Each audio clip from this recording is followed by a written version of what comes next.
gente, depois de eleito, a diferença do petista e do eleito do PT.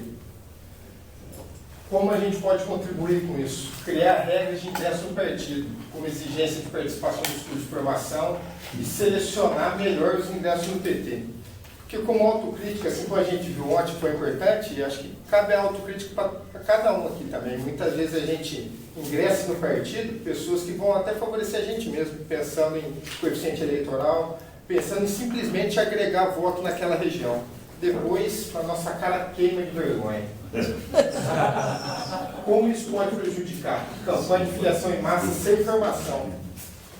Crescimento do PT sem qualidade e critérios e deixa a porta muito escancarada. Com isso, entra gente boa, gente ruim, gente mediana, mas essencialmente gente ruim, porque aqui a gente pode falar abertamente que quem já é da essência trabalhadora, da essência social, busca em primeira mão o PT. Quando a gente precisa abrir essas exceções, não vem gente tão comprometida. E como isso vai atuar? Como atuar isso em relação a esse autor? Conscientizar eles sobre a importância da formação para os novos filiados, da discussão de nomes a serem filiados. A gente tem que ter um crivo parecido com o que uma outra sociedade alternativa faz. A gente brinca um crivo parecido com o da maçonaria, só que voltado para o socialismo. É isso que a gente tem que ter. É? Exatamente. E o presidente do diretório tem, e o diretório em si tem um fator essencial nisso.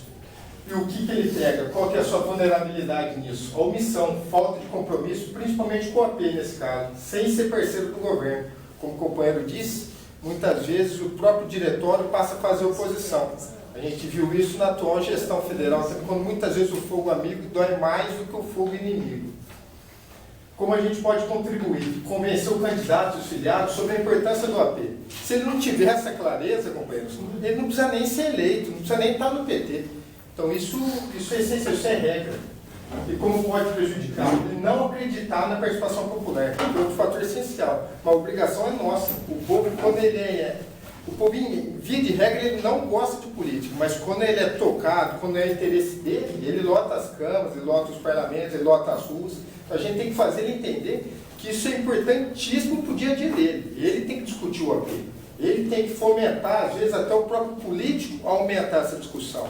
Então isso cabe a gente tem que se virar nisso. Se o povo não vai, a culpa é nossa também. Então a gente tem que saber tocar isso. Moça, o AP é importante e essencial, e a população tem que participar. E como pode atuar em relação a isso, o ator? Conscientizar ele da importância. A população, a partir do momento que ele participa, ele vai emancipar, esse poder vai ser dele. A população vai tomar o poder. Vai tomar o poder por meio do AP. E isso é o principal vertente da implementação do programa e o principal deficiência quando não é concretizado, principalmente, igual o Fabiano falou, nas cidades pequenas. E aqui a gente vai dar só uma ênfase maior por causa do tempo, a questão do prefeito eleito. A vulnerabilidade dele é não cumprir as normas partidárias estabelecidas pelo plano de governo. E como ele pode contribuir com isso? Ele pode implementar o AP, mobilizar as estruturas de governo para fomentar essa política. Ontem a gente viu numa meia-culpa que a gente, em anos no governo federal, não conseguiu criar uma rede de acesso à informação em TV aberta. Muitas vezes, quando a gente tem a máquina na mão, a gente sente uma dificuldade que a gente não deveria sentir, que é implementar as nossas posturas. E nesse caso aqui do nosso trabalho, o prefeito ele tem obrigação institucional, sim, de criar mecanismo para isso.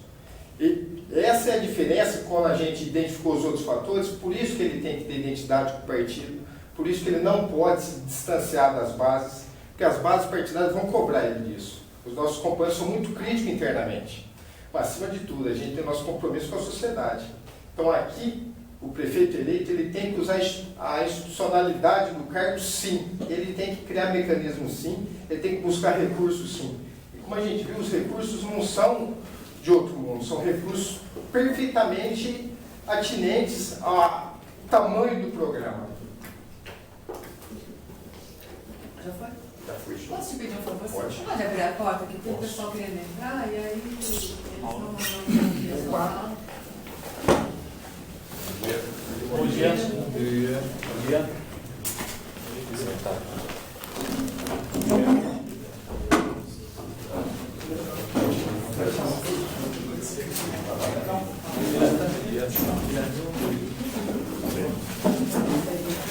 novamente aos que chegaram e aos que estão presentes, bom dia. Fora Temer, volta Dilma. Contudo, um pouquinho de consciência quanto às alianças e coligações, porque se o Temer está lá, foi devido a isso. Foi devido a isso. Mais humildade, um pouco mais de humildade. A humildade para com os superiores era uma obrigação, para com os colegas é uma cortesia. Agora, para com os inferiores, aí é uma nobreza. Aí sim é uma nobreza. Então, dos nós críticos, nós elencamos 3, o terceiro é o pacto da mediocridade, que pode estar dividido em 2 tempos. Ela pode ser imoral e ilegal. No caso de Santa Cruz de Palmeiras, ela não foi ilegal, mas ela foi imoral. Né? Porque todos nós estamos acostumados e nos encantamos com aqueles discursos acalorados de combate à corrupção, aquelas falas apaixonadas, retórica.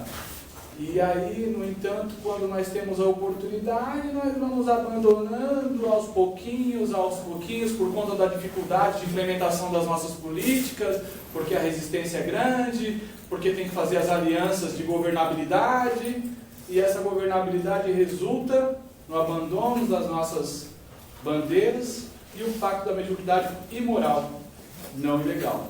Aos ilegais. E para isso, nós temos que combater com rigor, muito rigor. Então, esse pacto da mediocridade, ele... Pode subir, por favor, Fabiano. Ele não aconteceu em Santa Cruz do Palmeiras nesse contexto de ilegal, mas sim imoral. Então,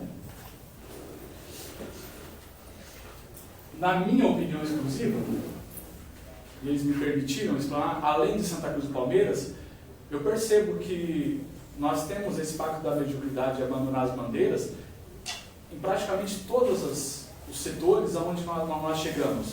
Porque a partir do momento que você chega lá, encontra a dificuldade, passa de repente não atender mais às suas bases, não valorizar tanto as dificuldades que vão encontrando no dia a dia, vai fazendo com que essa mudança, essa mudança de comportamento resulte nesse pacto.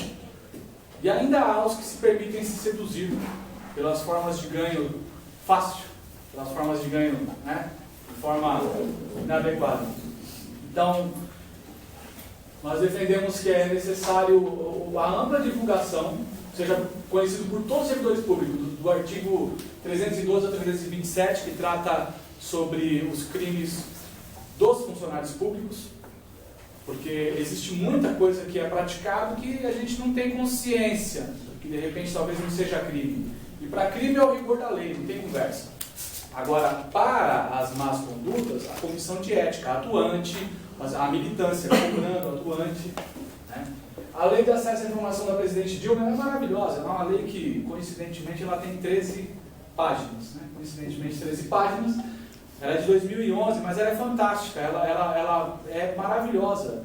O que nós precisamos é implementar. A primeira lei que o presidente Lula fez em 2003, quando ele assumiu o governo, foi uma lei de equiparação com a desigualdade racial.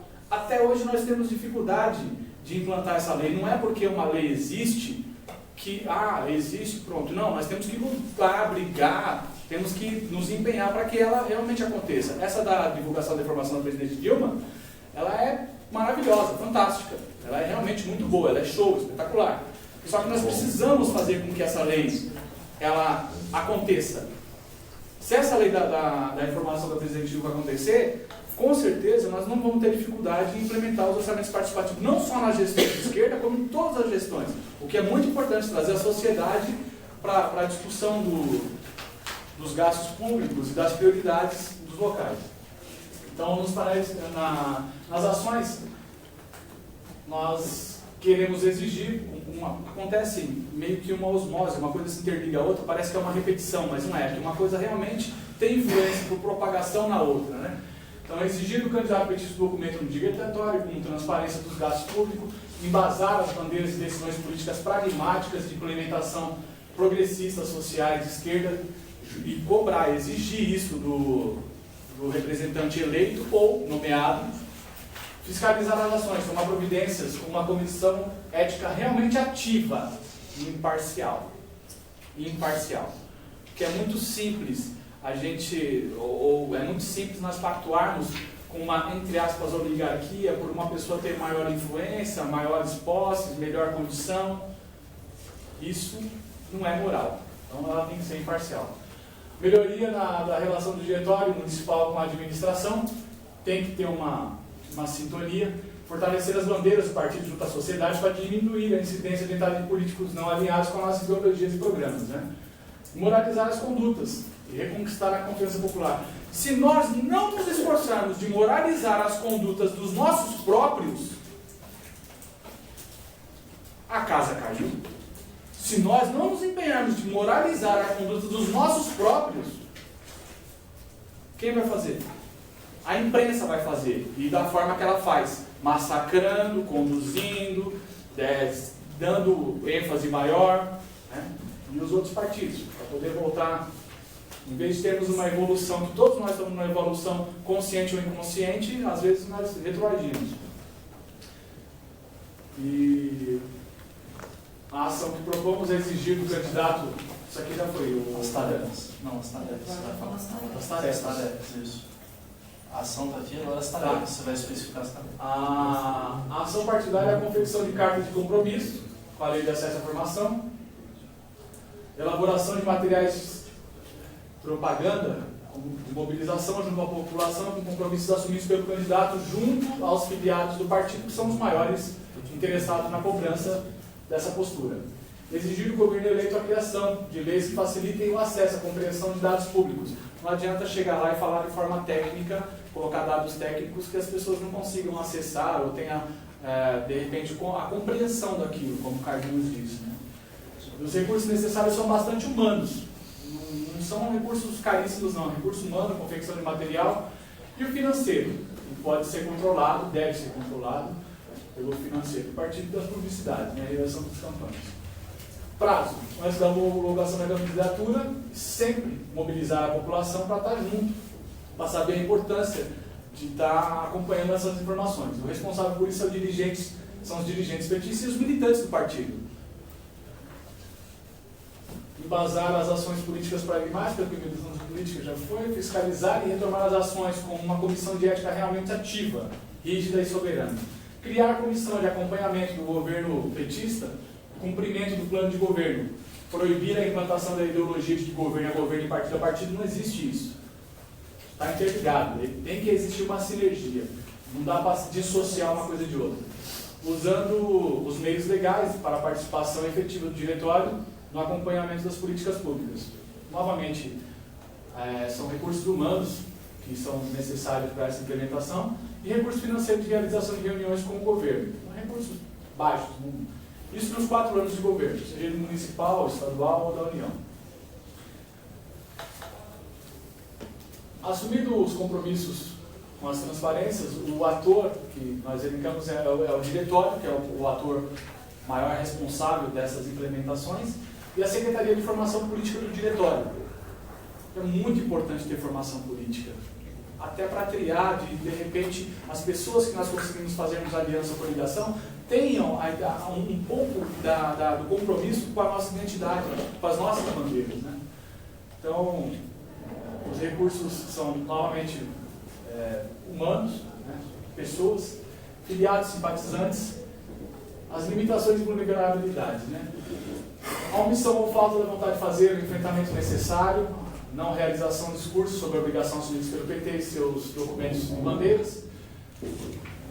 Contribui para fazer o estatuto, documentos elaborados pelo diretório municipal, cumprir seu papel como formador político, realizar os eventos e cursos de formação política, ajuda a fazer os documentos compromissos com bandeiras partidárias. Como pode prejudicar? Deixar de fazer as ações necessárias para a penalização dos erros. É um pacto da mediocridade, é se omitir de cobrar a postura inadequada de um representante ou de um indicado. Não mobilizar o partido para a formação política, deixar de realizar cursos, ser indiferente, se estão preparados para defender a nossa ideologia. É muito importante as pessoas terem um compromisso com as ideologias partidárias.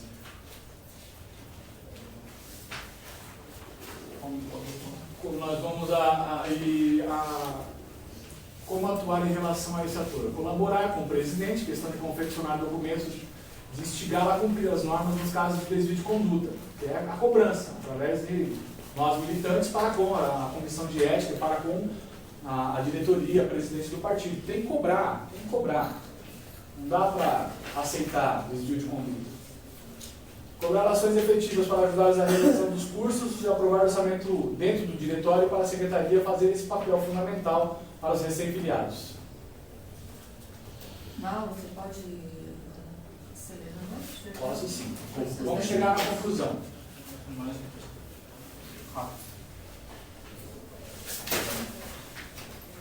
Então, nessa implantação de soluções para esse problema, né, nós vemos novamente diversas vulnerabilidades, né, como o abandono das bases e o pacto da mediocridade no fato de continuar a velha política, não mobilizar o partido, somente nas épocas de eleições, é o distanciamento da base. Isso tem que ser modificado por nós, né? Nós temos que cobrar mais, participar mais e mobilizar mais.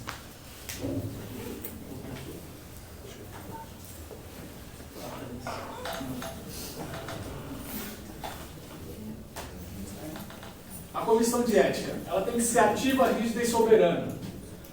Então, o personagem principal para isso é o presidente, o diretório do partido.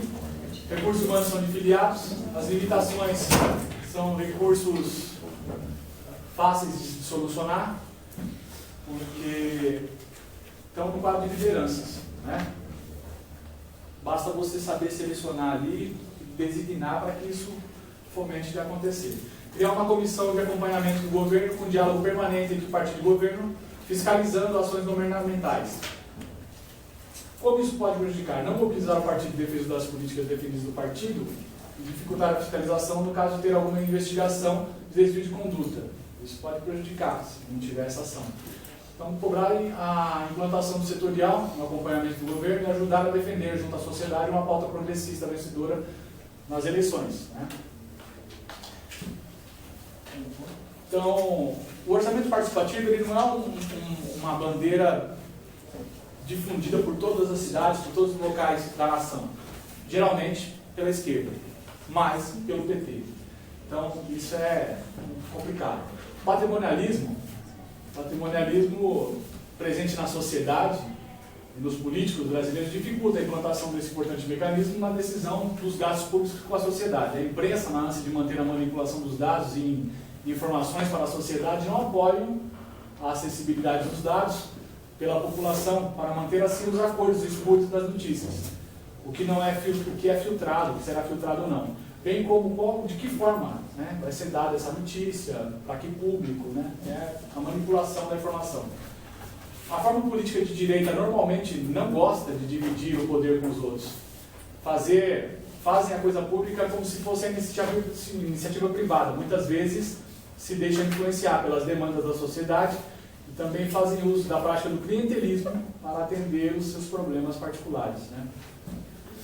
A mudança dessa realidade somente será por confronto aos partidos de direita e à mídia manipuladora, além da sensibilização e apoderamento da sociedade sobre a importância da lei de acesso à informação, bem como a valorização da importância da participação das decisões políticas. O partido sozinho não fará esse milagre. O partido precisa de mais mecanismos. E essa é uma realidade, não só em Santa Cruz do Palmeiras, que é o município estudado, mas também em outras cidades do Brasil. Fabiano Bardelin falou uma coisa que nós concluímos que realmente é verdade. Esse tipo de formação, esse tipo de curso, eles nos animam na esperança de ter um mundo diferente, e os ensinamentos de metodologia de como fazer é um alento, uma esperança para a classe política. E nós nos sentimos honrados em ter a oportunidade de fazer parte dessa história de mudança. Obrigada.